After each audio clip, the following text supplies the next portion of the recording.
On ne possède rien. Même vos enfants ne sont pas à vous. Si vous pensez que je mens, même votre femme n'est pas à vous. Vous mourrez et revenez une année après et allez dormir dans votre chambre à coucher et vous verrez si votre femme est toute seule. Que vous ayez 20 ou 30 ans et qu'on parte du principe qu'il vous reste 60 ans à vivre. Cette vidéo et le discours de Mohamed Ali va vous faire réaliser qu'en réalité il vous reste beaucoup moins. Mais également que le temps qui vous reste est inestimable. Et à la fin de cette vidéo, on aura une petite compile des meilleurs combats de Mohamed Ali, juste pour le kiff.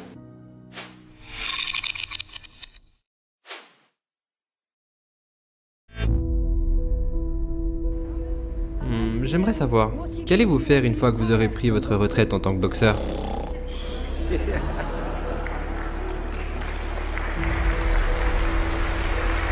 I think he's probably taking the last count at the moment. I'll do my best to wake him up.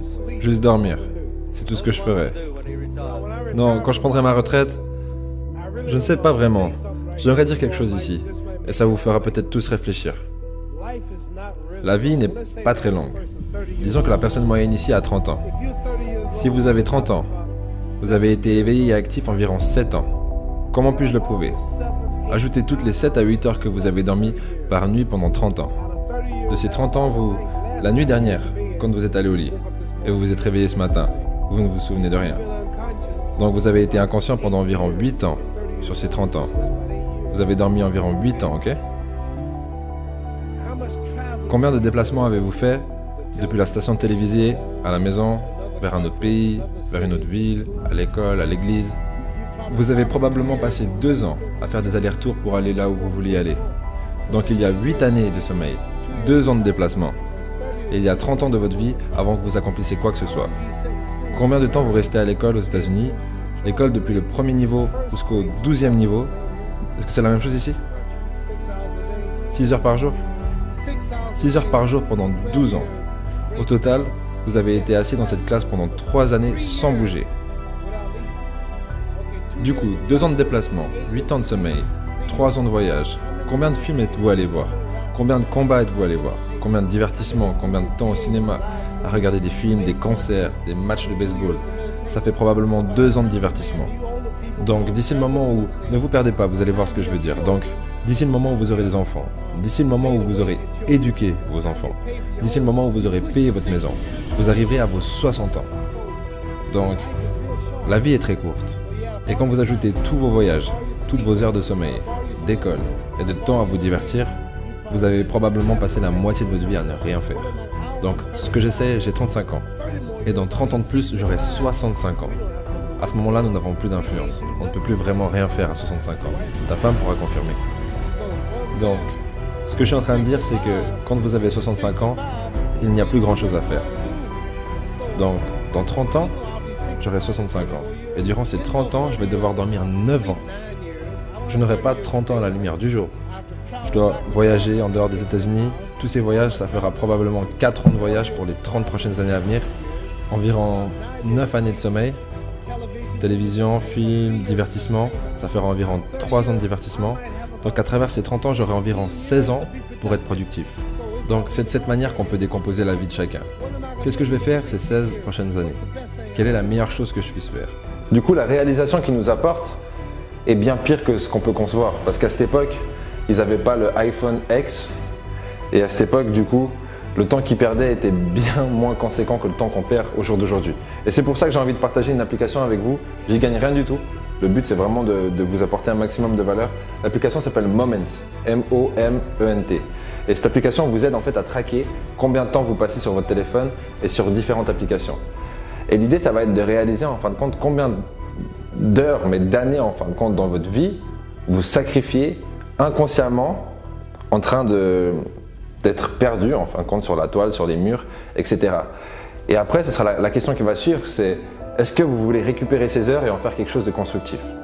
Si ce n'est pas le cas, je vous invite à continuer à regarder ces vidéos, vous promener sur Instagram et compagnie. Mais pour ceux qui veulent vraiment faire quelque chose, ces heures, en fait, c'est un cadeau lorsque vous vous rendez compte qu'elles vous sont volées un peu inconsciemment. Posséder de l'immobilier, faire du business, apprendre aux autres boxeurs, m'aidera pas à aller au paradis. Combien parmi vous croyez qu'il y a un être suprême? Qui croit qu'il y a un Dieu? Qui croit qu'il y a un pouvoir qui a créé le soleil, la lune et les étoiles? Combien parmi vous ne croyez pas que tout ça est arrivé comme ça? Quelqu'un de plus intelligent a créé ça. Combien parmi vous croyez qu'il y a un Dieu? Combien parmi vous croyez qu'il n'y a pas de Dieu? Ok. Qu'il n'y a pas de Dieu. Si je vous disais, pour ceux qui ne croient pas en Dieu, si je vous disais que ce verre est apparu de lui-même, il s'est créé lui-même, aucun homme n'a fait ce verre, est-ce que tu le croirais? Est-ce que tu croirais que ce truc s'est fait lui-même? Non, quand je vous dis ça, vous n'y croyez pas, n'est-ce pas? Non, elle n'y croit pas non plus. Si je vous disais que ce plateau télé est apparu de lui-même en existence, et qu'aucun homme ne l'a fait, vous diriez que Mohamed Ali est un fou. Donc ce verre ne peut pas se créer lui-même. Si je vous disais que vos habits que vous portez se sont cousus eux-mêmes, personne ne les a créés, ces habits se sont créés eux-mêmes, vous ne me croirez pas. Mais si vos habits n'ont pas pu se faire seuls, si le verre n'a pas pu se faire seul, si ce building n'a pas pu se faire tout seul, comment est-ce que la Lune est apparue là-haut? Comment est-ce que les étoiles, Jupiter, Neptune et Mars, et le Soleil, comment est-ce que la nature, comment tout ça est apparu si personne de plus intelligent ne l'a planifié? Donc ce que je veux dire c'est que je crois qu'on sera jugé. Est-ce qu'un homme comme Hitler peut tuer tous les juifs et s'en sortir comme ça? Quelqu'un le punira. Si ce n'est pas maintenant, ça sera quand il meurt, en enfer pour l'éternité. Donc ce que je vais faire quand j'aurai fini la boxe, ça sera de me préparer pour rencontrer Dieu. Parce que mon avion pourrait très bien exploser. Est-ce que les avions n'explosent pas par ici des fois? Est-ce que les gens ne meurent pas tous les jours? Ok, c'est une chose effrayante de penser que j'irai en enfer pour brûler pour l'éternité. Donc, qu'est-ce que je vais faire? Je prends tout ce temps pour répondre à une question simple parce que vous me posez une question et je ne peux pas juste répondre comme ça. Quand j'aurai fini ma carrière dans la boxe, je ferai tout ce que je peux pour aider les gens. C'est pour ça que je suis ici aujourd'hui avec Johnny Walker, ce pauvre homme qui est venu jusqu'aux États-Unis. Et il y a plusieurs gars qui ont besoin d'argent. Et quelqu'un m'a appelé pour que je vienne les aider. Dieu me regarde. Dieu ne me fait pas d'éloge parce que j'ai battu Joe Frazier. Dieu n'en a rien à faire de Joe Frazier. Dieu s'en fout de savoir que l'Angleterre, l'Amérique est riche. Tout est à lui. Il veut savoir comment est-ce qu'on s'aide les uns les autres. Comment est-ce qu'on s'entraide. Donc, je vais dédier ma vie pour utiliser mon nom et ma popularité, pour aider des associations, aider les gens, réunir les gens. Les gens s'envoient des bombes à cause de leurs croyances religieuses. On a besoin de quelqu'un dans le monde pour aider à établir la paix. Donc quand je meurs, s'il y a un paradis, je veux le voir. Parce qu'on vit combien de temps? 80 ans? Les probabilités sont que certaines personnes dans cette pièce seront mortes dans les 20 ans qui viennent. Certains d'entre vous seront morts dans les 50 ans qui viennent, d'autres dans les 30 ans, 60 ans et d'autres dans 70 ans qui viennent. On va tous bientôt mourir. Et disons que vous vivez 125 ans, ce qui n'arrive pas. N'est-ce pas? Disons que nous vivons 250 ans et que vous pouvez avoir du sexe pendant 125 ans. Vous arriverez de toute façon à la fin après ça. Mohamed Ali croit en ce qu'il croit. Moi personnellement, ce qui m'intéresse le plus, c'est la proximité qu'il entretient avec la mort. D'ailleurs, sur une autre des vidéos qu'on a sur la chaîne YouTube, Steve Jobs parlait également de la mort. Et ce qui m'intéresse encore une fois, c'est la relation qu'ils entretiennent avec la mort. Quand vous regardez un peu autour de vous, la plupart des gens vivent en ignorant le concept de la mort, en ignorant le fait qu'ils vont bientôt mourir. Et qu'est-ce que c'est bientôt? C'est de toute façon plus tôt que ce qu'on voudrait. Et en fin de compte, ce n'est pas forcément de leur faute parce que la langue française elle-même sépare ces deux mots, la vie, la mort. Alors qu'en réalité, c'est le recto et le verso de la même pièce. On pourrait même créer un mot qui dirait la vie-mort parce que c'est vraiment une chose en soi. Et quand vous vous rendez compte qu'en fait ces deux choses sont attachées et que vous vivez en réalisant que chaque minute qui passe vous rapproche de la mort, cette limitation, en fin de compte, valorise la vie et la rend bien plus précieuse. Donc, on a environ 80 ans sur cette terre. C'est un test pour voir si nous passerons notre vie en enfer ou au paradis. Ce que vous vivez maintenant n'est pas la vraie vie. Votre vrai vous est en vous. Votre corps vieillit. Allez voir dans un miroir. Vous allez perdre vos dents, vos cheveux vous abandonneront, votre corps fatiguera, mais votre âme et votre esprit ne mourront jamais. Ces choses vivront pour toujours. Donc votre corps est juste une maison pour votre âme et votre esprit. Dieu nous teste pour voir comment est-ce que l'on vit, comment est-ce que l'on se traite, pour ensuite que l'on puisse découvrir notre vraie maison au paradis. Donc toutes ces choses physiques ne dureront pas très longtemps. Donc ma voiture, ce building sera toujours ici lorsque l'homme qui l'a construit sera mort. Il y a beaucoup de rois et de reines d'Angleterre, ils sont tous morts. Après le roi actuel, un autre suivra. Donc on ne restera pas là, nous sommes juste des occupants. On ne possède rien. Même vos enfants ne sont pas à vous. Si vous pensez que je mens, même votre femme n'est pas à vous. Vous mourrez et revenez une année après et allez dormir dans votre chambre à coucher et vous verrez si votre femme est toute seule. Vous ne possédez pas votre femme. J'ai divorcé. Vous avez peut-être entendu parler de ça. Et mes 4 enfants appellent un autre homme papa maintenant. Ils ne me voient plus maintenant. Vous ne possédez pas vos enfants. Vous ne possédez pas votre famille. Donc qu'est-ce que je suis en train de dire?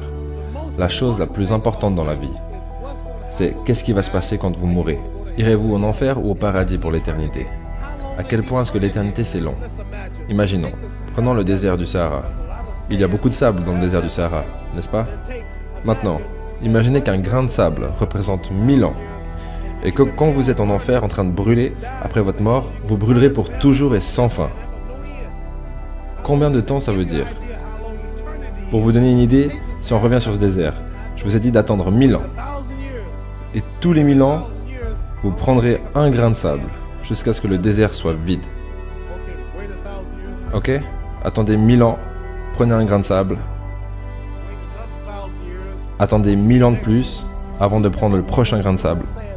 Continuez à faire ça jusqu'à ce que le désert soit totalement vide. Je veux dire, les États-Unis n'ont que 200 ans. Il y a donc 800 ans de plus avant le prochain millier. Donc moi, ça me fait juste peur de savoir que je peux mourir un jour et aller en enfer. Je suis dans un avion qui pourrait exploser. Je suis toujours en train de voyager. Et de devoir aller en enfer et que Dieu me juge. La police, par exemple, je pourrais tuer des gens, je pourrais voler des gens. Les autorités ne pourraient ne pas m'attraper. Le FBI, Scotland Yard ne m'attraperont peut-être pas. Mais quand je mourrai, quelqu'un me regarde et garde ses comptes. Et je ne pourrai pas m'enfuir. Et je brûlerai pour toujours et à jamais. J'irai au paradis. Donc, qu'est-ce que je ferai quand j'aurai fini la boxe? Je n'ai que 16 ans pour être productif. Donc, je vais me préparer à rencontrer Dieu et aller au meilleur endroit. Ça fait sens?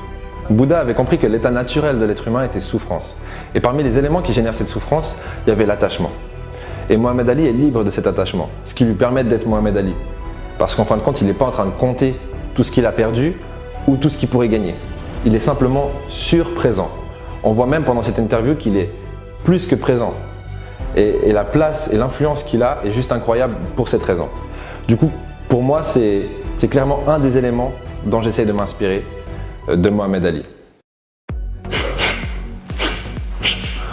Oh, là, je m'emballe. Le moment fatidique est arrivé, on va voir une petite compile du jeu de jambes de Mohamed Ali. Mais avant ça, j'ai envie de remercier toute la communauté Argent Entrepreneur. C'est juste incroyable. Quand je regarde mon attel, toutes les 10 secondes, il y a un nouvel abonné. La chaîne grandit comme pas possible. Et ce qui me fait plaisir, c'est pas le nombre d'abonnés, mais c'est de savoir qu'on a un impact, que ces vidéos plutôt ont un impact pour vous et qu'elles vous aident dans votre vie au quotidien. Ceux qui veulent le livre Motivation, Kit de survie, Tuer le confort, votre vie en dépend, c'est dans la description. Si vous avez aimé la vidéo, un pouce en l'air nous aidera à développer cette chaîne YouTube pour vous. Et comme promis, on va découvrir sans plus attendre cette petite compilation pour le divertissement uniquement.